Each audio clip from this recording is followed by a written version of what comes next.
Hello, family. Welcome back to the Explore the Extraordinary podcast. My name is Betty, and today I'm joined by Hadil.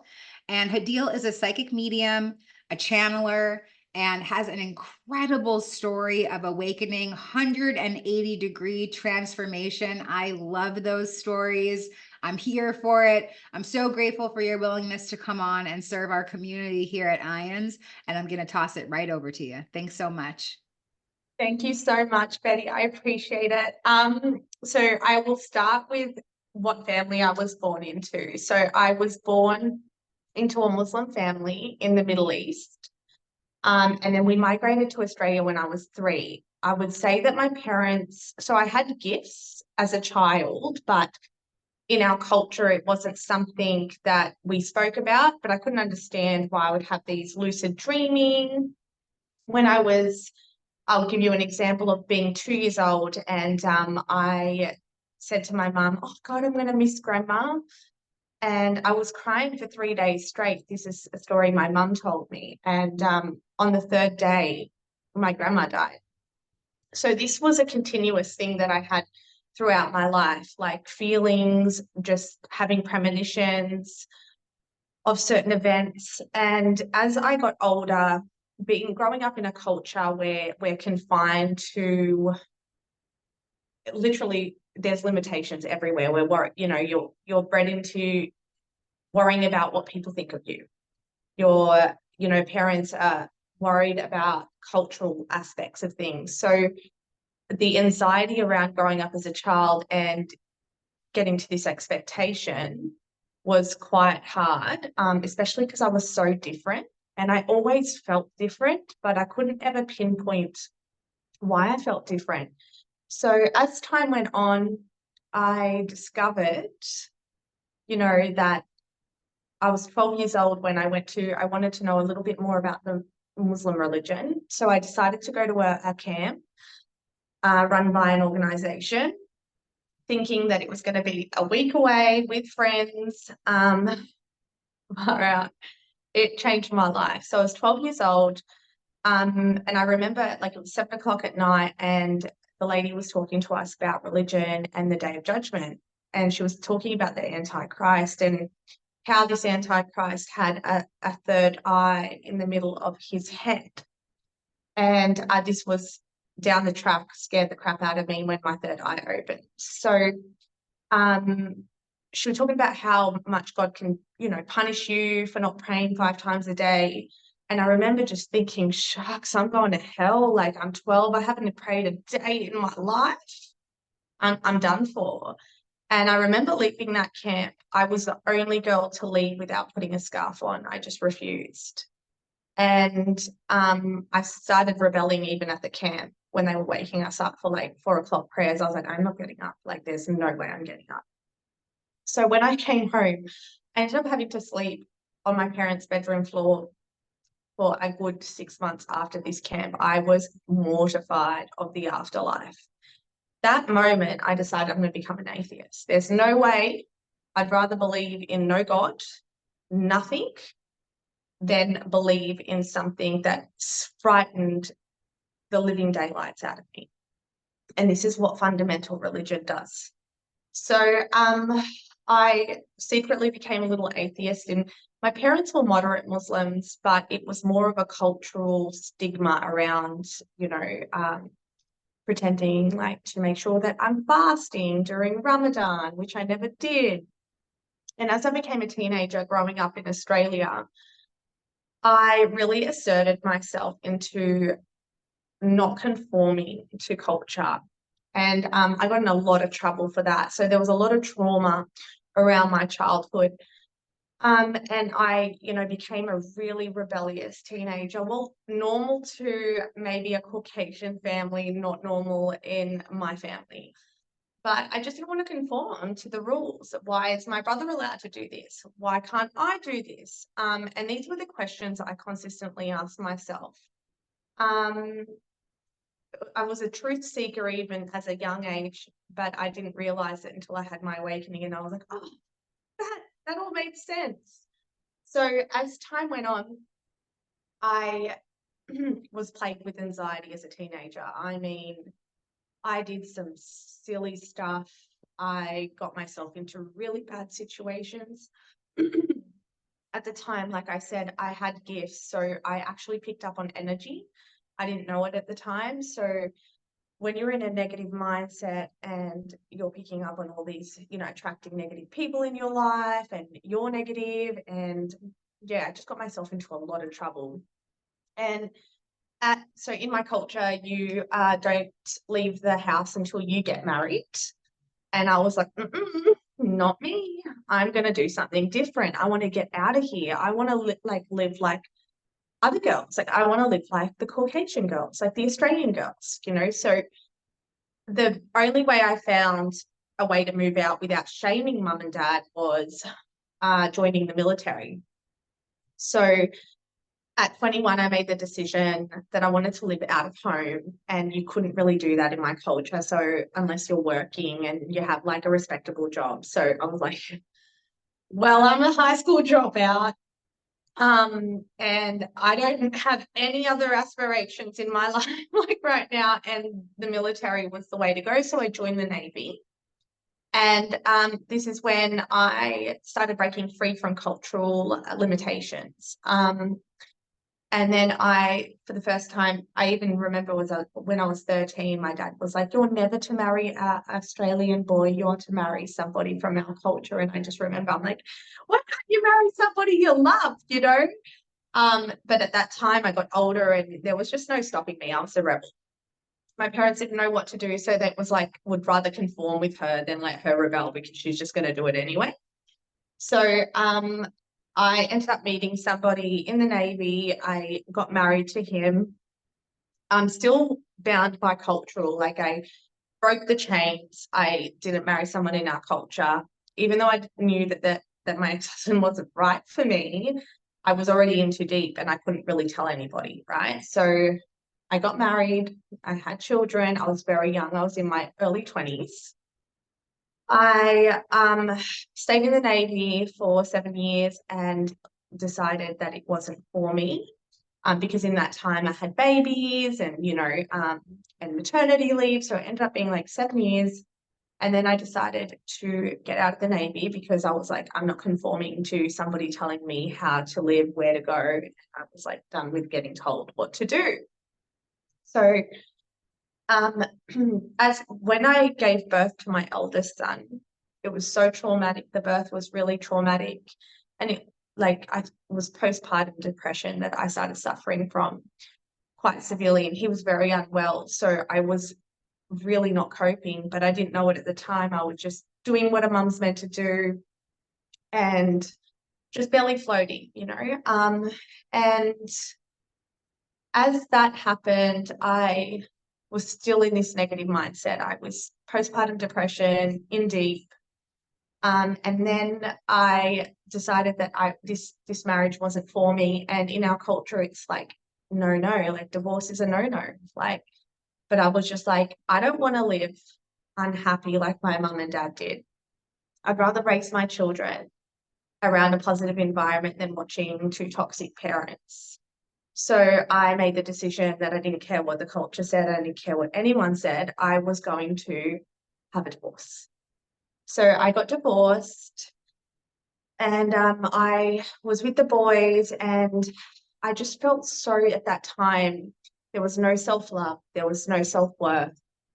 I had really a lot of verbal abuse and a lot of like demeaning comments from my family growing up, and that I internalized that as who I was.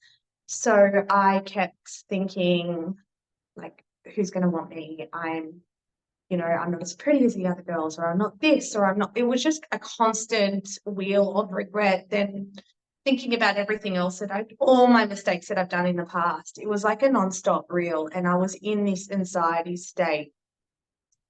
And in that time, I decided to, I was good at cooking. So I thought, you know what, I'm going to change my children's lives, and I'm going to go on this cooking show and I'm going to win it.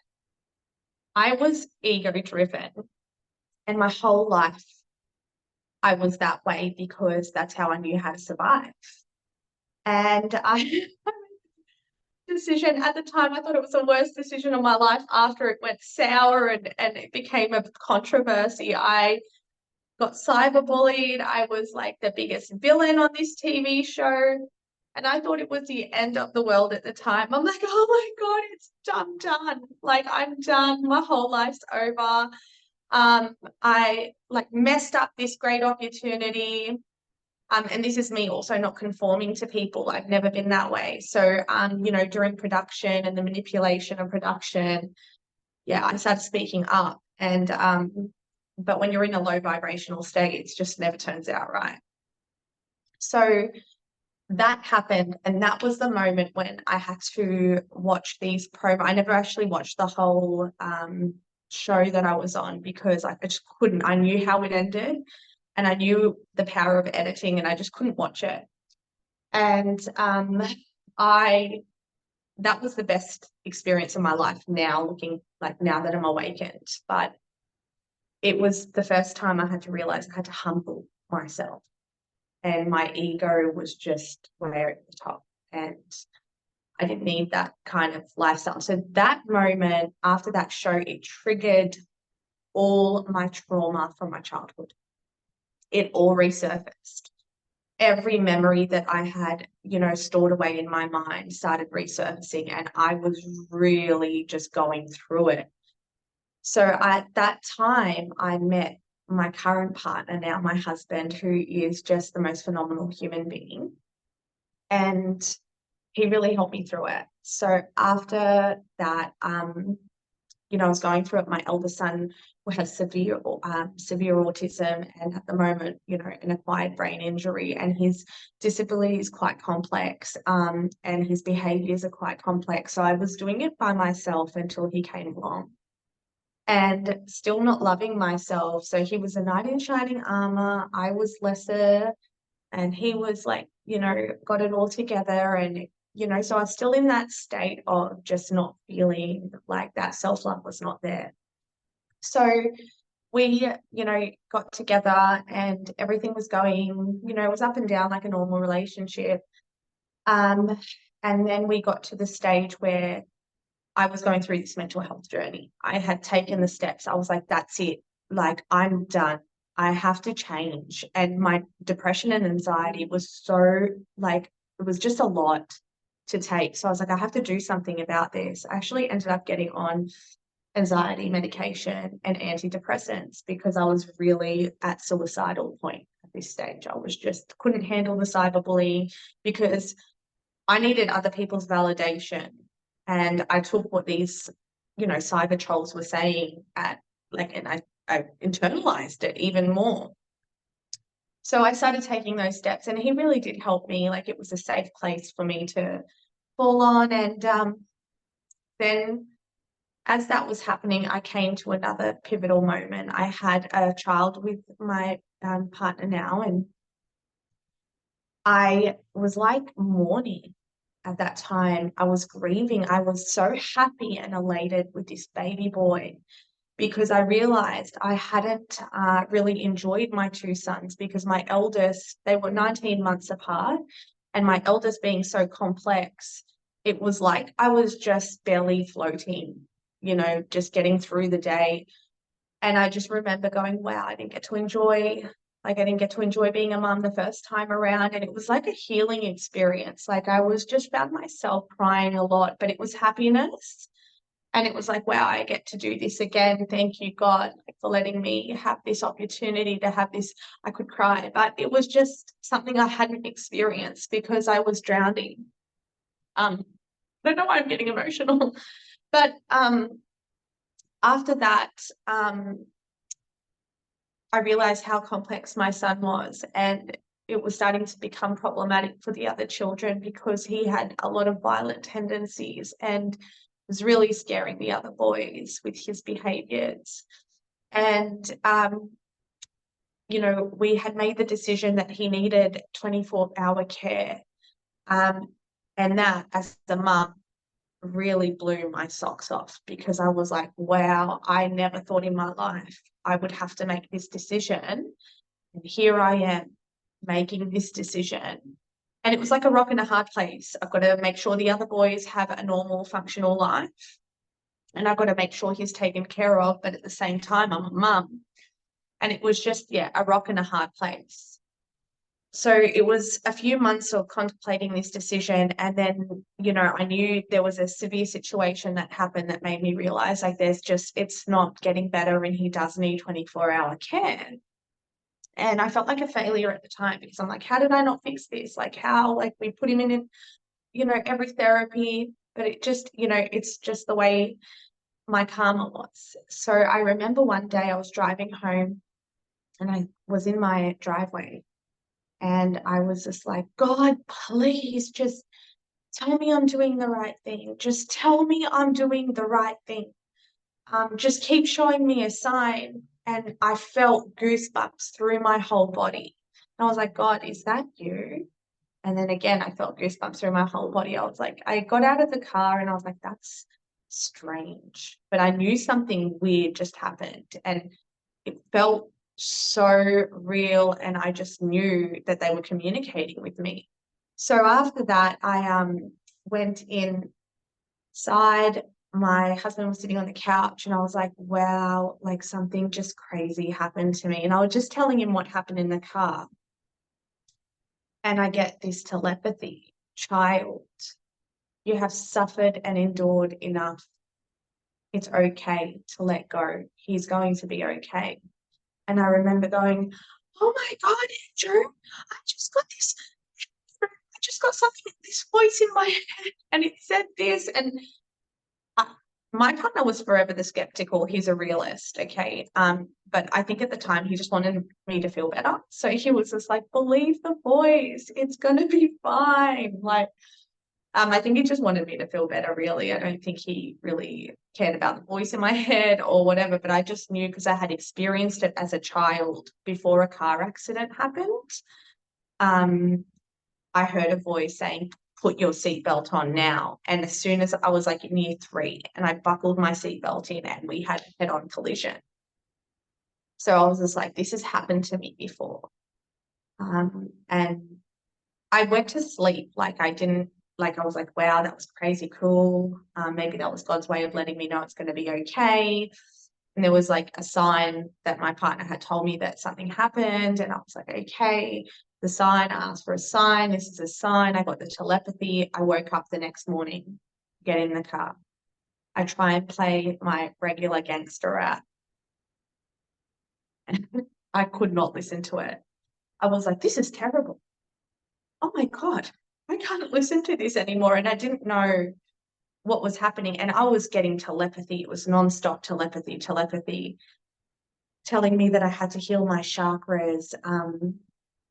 I was getting also spiritually attacked. I didn't know what was going on. I was just like, am I going crazy? Like, why am I hearing all of this? I'm going crazy. Like, and even my partner at the time was like, are you sure? Like, you know, you're not losing your mind. I was like, no, like, I'm telling you, they tell me something and then it happens. Like, this is, and I would be just crying nonstop. Like, I just was crying all the time. Like, this girl with anything. I was just like, oh my God, everyone's so beautiful. Like, I just started loving every single soul on this world. And I just was just like, what's happening to me? And I never thought spirituality in that way because I had already converted from Muslim to Christian at 27. So that in itself was a big deal in my culture. But I had always felt close to Jesus. In saying that, I never conformed to a church or fundamental religion. I just always thought that was just not for me. So I was listening to a podcast, one of the, you know, in the early days, and it was about Jesus. And I got this, you know, telepathy, like Jesus isn't real. And this laugh, like it was like an evil laugh. Like I was like, what's happening? Why is my head doing this? And, you know, there's lower vibration souls. It's not like hell or heaven. It's like high vibration, low vibration. And I think at the time I couldn't control my gifts. It's like you know, I was just open target. So I was like working through it, calling on the angels, calling on Jesus in that time and trying to, you know, do this meditation to heal my chakras and things were happening to me in the meditations that I couldn't describe, like my whole body vibrating, light, like a white light going through my body. And one day I go, okay, like I want to meet my spirit guide. Like, who's my spirit guide? So I was like in a meditation, and I was doing a like guided meditation to connect with a spirit guide. And I had seen all these gold silhouettes, and one came forward, but it was my granddad, who I like adored when he was alive. Like, he was just like my favorite grandparent. And he just said a few things to me, and I was like, wow, is that real? Like, that's so strange. And that was when my third eye opened. And then the fear-based memory came back from my 12-year-old state. It was like, at that camp, they said the Antichrist had a third eye. Is this evil? What am I, or like, what am I doing right now? Is this evil? Like, is this, I was just, you know, that fear-based memory coming back, and I just knew something, there was nothing evil about it. I just knew that the energy was love. And that was it. My granddad was with me for a few days, and then that was it. My third eye opened. I was at the shops. Spirits were coming to me, telling me, oh, that's my daughter. Can you pass a message? Or that's my son. And I was just like, I can't be at the shops anymore. I didn't know how to stop any of it. So I was just like, oh my God, this is too much. And it was until I went to work, and I told my client had known what was going on, and her husband had passed away a year ago, and she had deceased parents. So I, for the first time, you know, delivered a message, because I also wanted to know that I'm not losing my mind. Like, what I'm seeing and what I'm hearing is real. So I gave her the message, and it was just accurate, and it was like perfect. She was like, I never gave you this information. There was no way you could possibly know this. I was like, okay, sweet. So at that point, I thought, I'm a medium. But I kept seeing people in the shops, and I see the word starseed. And I was like, yeah, that's weird. Maybe they're starseed. I don't know what a starseed like really is. Like, I knew that UFOs were real because I was actually watching people like Dr. Stephen Greer, but I had already had an experience doing the CE5 a few years ago, and it frightened me. So I had stopped doing that because I was like, oh my God, they're demons. So I stopped doing that. So it was kind of like I had the CE5 experience. I was going through a mental health journey. And I write this in my book, the 144K twin flame activations and the 666666 dominions. And guys, that number means life. It's not actually an evil number. That's what the Andronomans told me. But after that situation happened, I was just like, okay, I'm a medium. I had a past life regression. I don't know what happened, but I booked that past life regression like the day the second day after I got those goosebumps. I just knew I had to do it. And in that regression, I was, taken back to my past life. I was a Mayan chief. In my blueprint, I was actually meant to stop self-sacrifice rituals for warriors. And I actually died in that manner, although I brought peace to the region, and I just never used my throat chakra, and said the truth. I died in that way, even though I didn't believe in that ritual. So as I was, taken out of my body, I was, saw a white light. I went to that white light. I went through my past life review, which that's when I seen what I did as a chief and why I failed, or not failed, but didn't accomplish what I wanted to accomplish. And then my higher self says, like, this was my only life on earth other than this life that I'm currently having. And I was like, my subconscious, like, I was just like, oh my God, what's coming out of my mouth right now? Like, this is just crazy. And then my higher self says, like, I'm from Arcturus, because I don't like to come to Earth because it's so dense. And I was like, Arcturus. And then they took me to Arcturus, and it was this blue planet with these red dwarf stars. And there was like a purplish like overlay over the planet. I actually painted that 6 months before my awakening.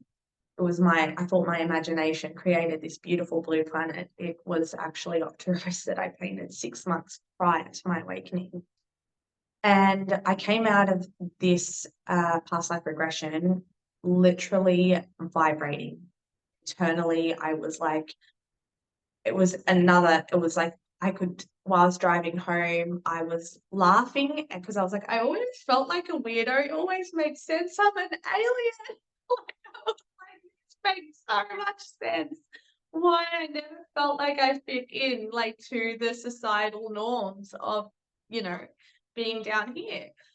And I was driving and I could see Arcturus in the sky, like you could see the moon internally vibrating. And that night, I went home, obviously, I went on YouTube and I was just like, who are these Arcturians? What is Arcturian? Who is an Arcturus? What, like, I was just completely beside myself. So me and my husband were like YouTubing, and I see Arcturus, Arcturians and all this stuff about Arcturians. And I was like, wow, I can't believe this is happening to me right now. And all of a sudden I was just like, because I had in my past, like in this life and my past life being a Mayan chief, like there was a lot of aggression.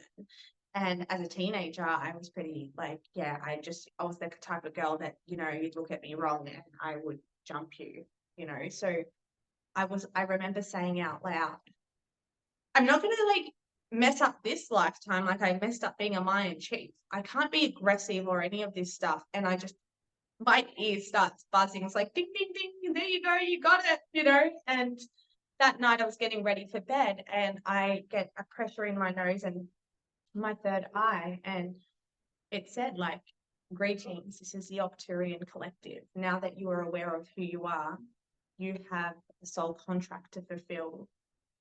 You have free will to choose whether or not you want to fulfill this contract. And I was like, yeah, I want to fulfill it. They're like, before you accept it, things are going to get very hard before they get easy. Do you accept? And I was just like, yeah, what's the mission? Tell me what's up. I'm all in at this point. I'm like, there's no going back. I can't turn off my gifts. And in that regression, I knew that I was going to be a channel and, that my gifts were going to change and evolve. And they said, we need to heal you, and they did. They spent healing my physical body, telling me what to eat, what to drink. I can't tell you guys, like, the stuff that we're putting, the preservatives that we put in our bodies. Like, I couldn't understand why how they could see what I was seeing. I was just so gobsmacked. And they kept calling me the initial activator. And I was like, the initial activator, what does that even mean? Like, they're like, you have, they gave me the download of my mission. And it was to write this book. And I started writing the book. I thought it was going to be about my awakening, about being a starseed, about open contact. I had no idea it would lead me down this rabbit hole of being what they call Dominion starseeds, which is 800,000 of us. And I was writing the book and I was trying to deal with these gifts, and they helped me a lot, telling me that I was getting spiritually attacked, that I needed to cleanse myself. They told me what to eat, what to drink. They spent nights healing me. And I had asked, before I even knew about the starseed, a few weeks prior, I said, who's my spirit guide? And I heard the name Iriel. And when I met the Arcturians, like in the astral planes, whatever was happening to me in the astral planes was happening to my physical body. I cannot explain it. Once I came into contact with the Arcturians, everything changed. My gifts changed. Everything. I went from being like the biggest carnivore that like raw meats and steak tartare, and I went vegan. My gifts were changing. I was getting downloads. It was just, full on. And I was just like, a bit kind of gobsmacked with the whole situation, to be honest with you. So that happened. My gifts changed. And then I realized, they were telling me that I had to close these poltergeists. Why I had to close these poltergeists was to help Gaia ascend, because, the way so at first I had an awakening. 1 month later, I had my starseed activation. And then I had a Kundalini awakening a month and a half after that. So I'm telling you, I was like, what's going on? Like, so as I was learning about being a starseed and what my missions were, and I had a telepathic message saying that the person that I'm with is not meant to be, like, he's not my, like, they said the word twin flame. I didn't even know what a twin flame was. And that him and I weren't meant to be together. And all of a sudden I started seeing everything that was wrong in our relationship. And it was just like a switch. I went from madly in love with him in the morning to completely just crying hysterically for months, like dealing with, I didn't know at the time what a Kundalini awakening was, what shadow work was, but then it all made sense when they said it's going to get really hard before it gets easy. And I understand it was a Kundalini awakening they were talking about, because this was just a lot. I'd built this family and now I'm questioning everything. And they basically said to me, this twin flame, the other twin flame, was a certain person that we had known.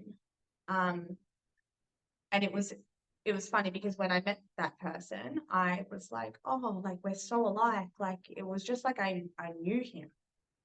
I knew him so much, but it was like, as soon as that happened, obviously, like, feelings turned on for a second there, and I was just gobsmacked. I was like, why would I write this, like, in my right frame of mind, in my blueprint? Why? Like, I was so shocked. But the way things unfolded for me, being a Dominion starseed, is also means that we're in parallel lives in Arcturian bodies, Pleiadian bodies, because now I channel for, like, different star beings. The Arcturians introduced me to all these different star beings from the Galactic Federation, and I channel all the starseeds.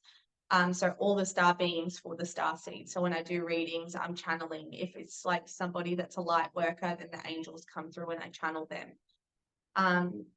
But basically I was just shocked. Like, why do I have to leave my family and, like, leave this man? And then, but I could also see everything that was wrong in our relationship, and I was starting to really become miserable. I was like, this isn't for me. It was really difficult because the other person was married also.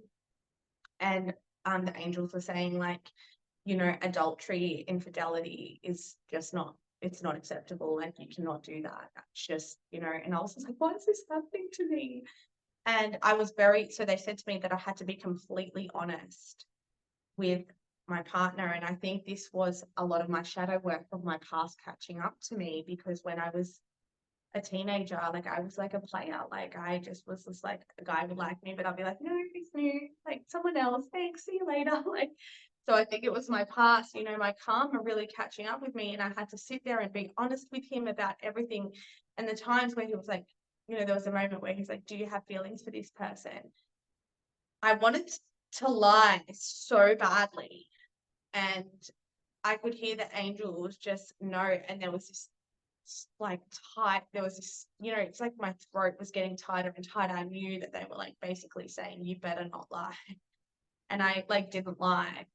But this, I was, in this dark night of the soul, and I couldn't understand what was happening to me. It was just so confusing. But the other twin flame, obviously, I knew could not do the shadow work. It was clear as day. So I was just like, why is this happening to me? So with the Dominions and the 144, it's an energy, like, that we emit, a frequency that we have that awakens others.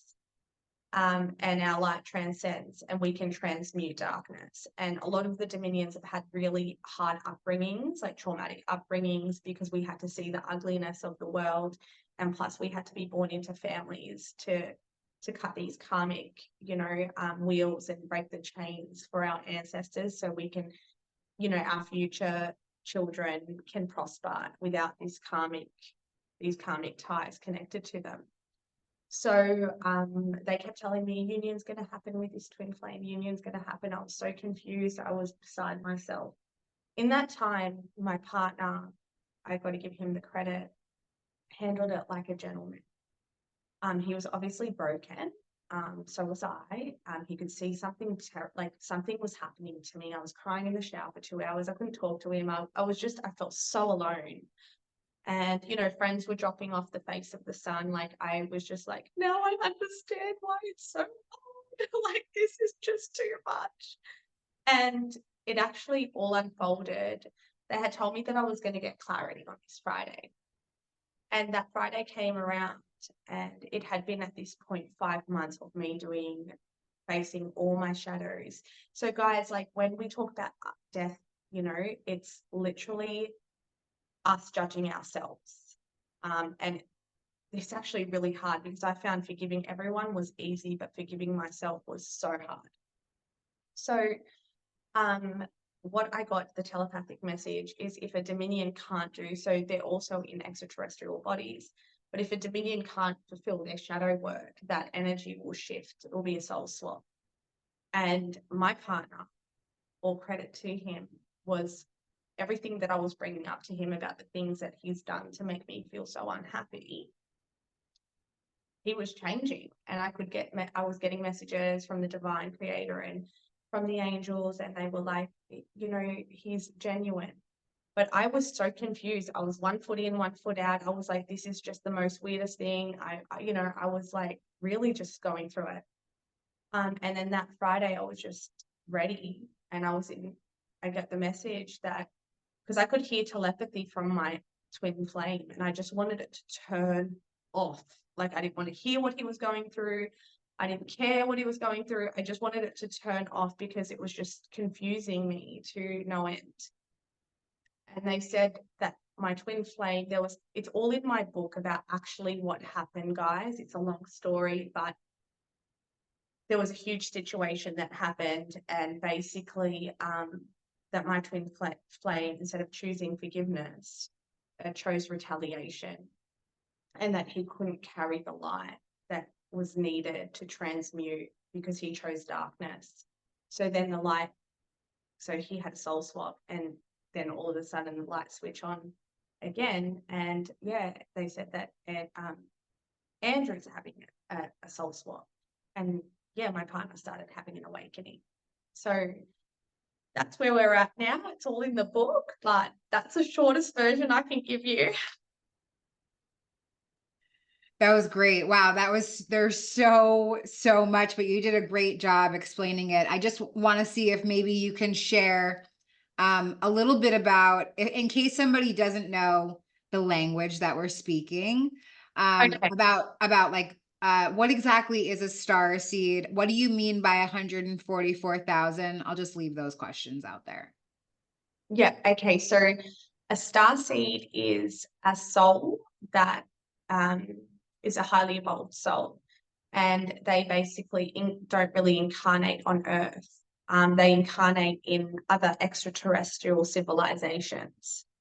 And that's really what it is. And at this moment, there's millions of star seeds here on Earth trying to change the energy of Gaia and help humanity, ascend to the 5-dimensional planes, So we're trying to basically help humanity evolve consciously so we can realize that we're not going to be living in fear anymore. And that's what light workers are doing as well. And that they're people that, come from, source energy, where we, if you want to call it heaven, but they're the people that come straight from source energy to Earth.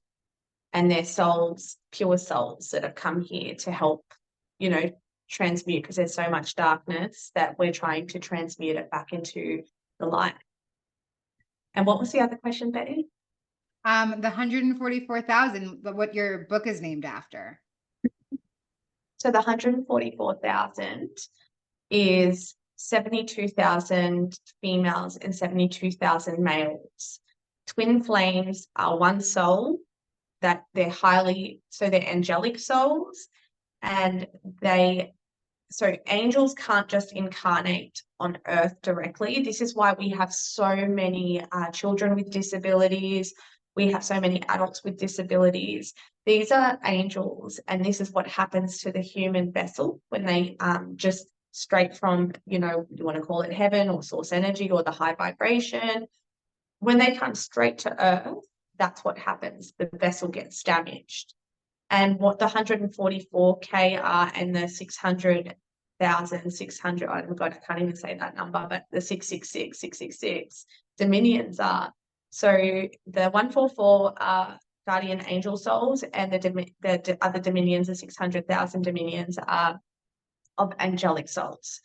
But to have functional human bodies, they had to incarnate in like ninth dimensional extraterrestrial beings, and they were using the Arcturian, this is a ET civilization, and the Andronoman technology to incarnate here on Earth. But all of the dominions and the 144 have some form of dyslexia, ADHD, and anyone that does have that is got gifts. It's not a debilitating disability or something that it's actually used so you can be in the two worlds at the same time. Thank you for that explanation. Yeah. So I'm wondering, do you have any helpful tools for people if they want to get in connection with their spirit guides and find out more about their life or what's next? So I think the best way to really do it is go into start meditating, start healing, and forgiveness, forgiving others for everything and forgiving yourself. It is so important to forgive yourself, because your past regrets shouldn't be regrets. They're actually lessons, and you need to look at the negative stuff that you went through as a positive. There was a reason why you went through it. Your soul needed to learn. So if you are struggling with that, you need to find the good in all of the bad situations that you've gone through. Another thing is meditation, and that is really good to build up your frequency vibration. And there are guided meditations that you can do, but I always suggest to everybody that start by doing the healing chakras, which are energy points. So your third eye, your throat, they're energy points all through, from the top of your head all the way through your body.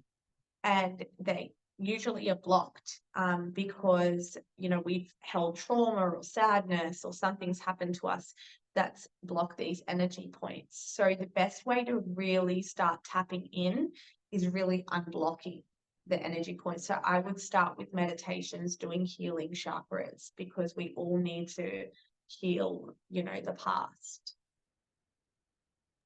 Yeah, thank you for that. And as you were saying it, I was thinking about, the healing of the constructs around religion, and thinking about how you not only dismantled the constructs around the Muslim faith, but also the Christian faith, and how much energetic spiritual work that must have been.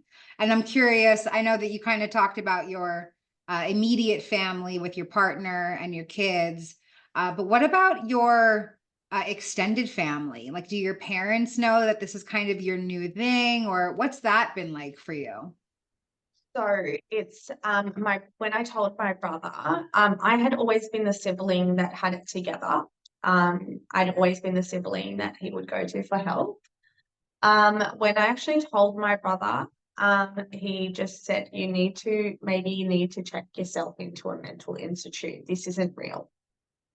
And I was just like, that moment I had realized that through my whole life, my brother had degraded me. And it was a way that I was just like, oh, actually, you're not right. It doesn't matter if you're my blood. You're actually not good for me. So we don't talk. I don't talk to my dad. I had forgiven my dad a long time ago, but we don't have a relationship as it stands. My mum, I have told my mum, but I know the fear of her sisters and brothers finding out would be very hurtful to her social standing. But as I said to my mum, this is real. I'm not going to be afraid to, I'm going to say what I need to say. And if they don't want to be around me, if you need to disown me, just pretend that you need to disown me. It was just, I didn't care. because it's the old me, the unawakened me would have been like, I can't say that. Everyone's going to judge me. Everyone's going to do this. The awakened me is like, it is what it is. It's the truth. I'm not lying. So why should I sit there and hold it all in and not help other people know what it feels like to truly love yourself, to truly be okay with yourself? Why shouldn't I help people understand that there is life after death? That this is an illusion. This life is an illusion. We're in a dream state now. It's like we aren't human beings. Like, and you know, at the start when I told my mum, she was like, "Oh, what do you mean these blue beings?" You know, but my mum's been pretty supportive. But she's also seen things that's happened. I'm going to give you an example for anyone that's, you know, struggling with reincarnation. Just on last Saturday, I have my baby boy. He's 18 months old, okay? And I got a download. He was dancing. There was a song, Return of the Mac, on these YouTube videos that we were playing music. My partner was playing music, and he dropped it like it was hot. It's like he knew this song, and I've never played it for him. And my husband was like, wow, it's like he knows this song. I instantly got a download, and the download said, his name was, we're looking for the family, so I don't want to say the name yet. His name was, and he died. And I saw a car hit this teenager. I was like, he was, you know, this how many years old? He died in 1999 in Oklahoma. And because I was kind of in a trance when I channeled, and I just was like, whoa. I was like, that's why he likes his song. Like for me, it's like I've already got the gift. So I'm like, you know, oh yeah, like that's reincarnation's real. And my partner was just like, you need to Google this. You need to Google this. If this is what you're saying is true, like it will be on Google, surely. And he's like forever the realist, right? And the first story I find was the same name, the same age, same way he died, all of it. So we're actually looking for the family now to let them know that their loved one that did pass on in such a traumatic way went up and now is reincarnated into my little boy. So Wow, that's really beautiful. It reminds me of the Surviving Death docuseries. They did an episode about reincarnation.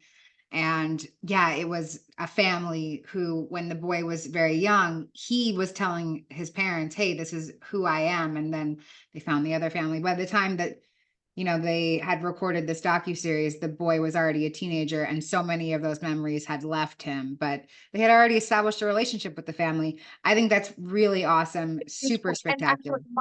my little boy, I asked him, I said the name of that boy. I said, Ribs, were you know, the name? And like my son doesn't always nod, like, you know, it's a hit and miss with an 18-month-old, right? And he was like he was dead serious. He was profusely like nodding, like, and me and my partner were talking about finding the family, and he was like, yes, yes. And I was just like, okay, he clearly wants us to find this family. We have to find the family, and we need to let them know that, you know, the soul's passed on and he's back. So for me, death is such an illusion. I don't believe in it anymore. So I'm just like, my children don't even, like my 10-year-old, my 11-year-old, they're just like, yeah, like you go and you know, they know. So it's like we're taking that stigma away from how devastating it is to making it it should be a celebration. Yeah.